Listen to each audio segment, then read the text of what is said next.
right, shaving a haircut. A bluegrasser would kind of do this, or so if you wanted index lead or two finger, kind of an adaptation of that, this is one of the ways you can do it. Index finger on the first string 5th fret and hit it. Hammer on with the ring finger at the 7th. So it's shave and that's barring at the 8th. So I'm hitting the first string and the second string. Index thumb with the right hand. Again, shave and the easy way to get that is on the first string at the second with your index, hair, and open D with the index for the cut. Again.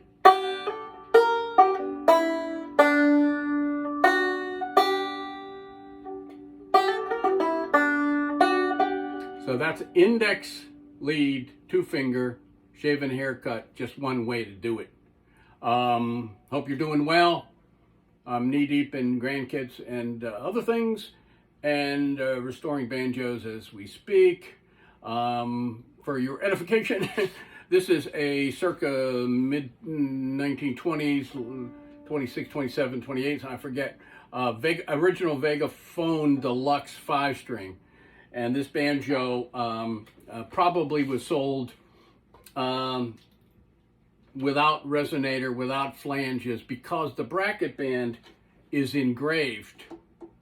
Normally, there could be exceptions to the rule, but normally if you were buying this instrument with the resonator and the flanges would be engraved, but the bracket band normally would not be engraved. It's kind of a redundancy, you know, the flanges would be over the bracket band, you wouldn't be able to see much of it. So, but anyway, there might be an exception to some rules. So somebody might say, hey, no, I want the bracket band engraved and I want those individual flanges engraved. And so anyway, you never know. So this is a carved heel banjo. It was the most expensive pictured banjo in their catalog at this time. Now I put a later Vegaphone Deluxe Ultra resonator and engraved flanges. They never made, or I never saw an original Vegaphone 5-string Ultra Deluxe. This came off a plectrum or tenor banjo a while back. So I just threw this on. But anyway, this banjo probably was not sold originally as a resonated banjo.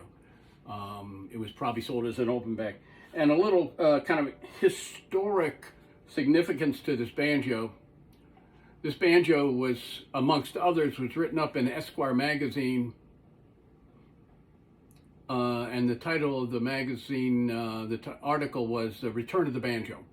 So this banjo was across 2 pages, and they talked about the return of the popularity of the banjo, and that was just right after Deliverance and Foggy Mountain Breakdown and Beverly Hillbillies and all that other stuff that made everybody want to play the banjo. So this banjo was at the time owned by Harry West and his wife, then living in New York, playing country music and wheeling and dealing banjos and guitars and high-end Gibson stuff and other really cool instruments. Very nice guy, known him for a long time. So he lent the magazine, Esquire magazine photographer, some of the banjos, and he was given credit for them in the, I think it was 1978 Esquire magazine. And I have it somewhere around, and maybe the next time I show this banjo, maybe I'll post that anyway. But I do remember that article, and I remember drooling over all those banjos, and trying to emulate some of those, wonderful players that were listed, Snuffy Jenkins and Bill Keith, and of course Bill Monroe and all these other cats. and drooling over the banjos. And this banjo, I just, man, I like to have one of those. And I noticed that the name pictured in the article was W.K. Lewis.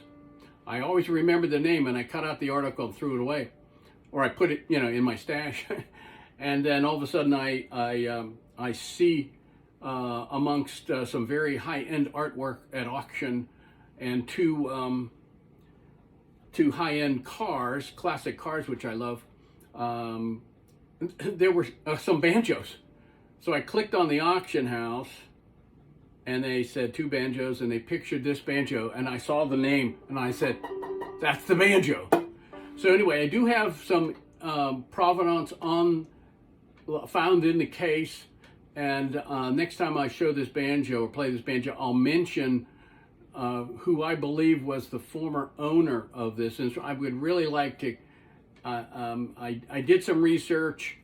It's possible that I did find the gentleman who owned this prior to the estate sale, but I might mention his name in a future video, so maybe somebody remembered the gentleman's name. But back in the day in Clifftop, about 15 years ago or something, I saw a guy win, I think he won senior old-time banjo, or if he didn't, he was really, really good. But he was playing an original Vegaphone Deluxe 5-string, and he was playing a very difficult tune.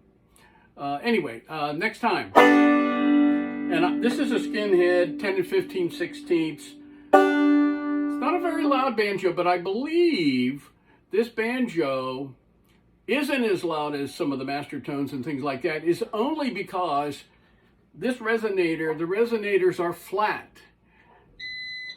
If I'm going to try to put on more of a master tone, a Gibson master tone, more concave,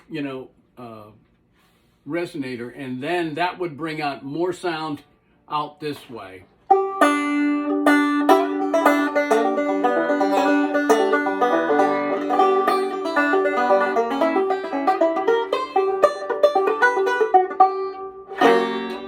All right, see you next time. Banjodaddy@hotmail.com.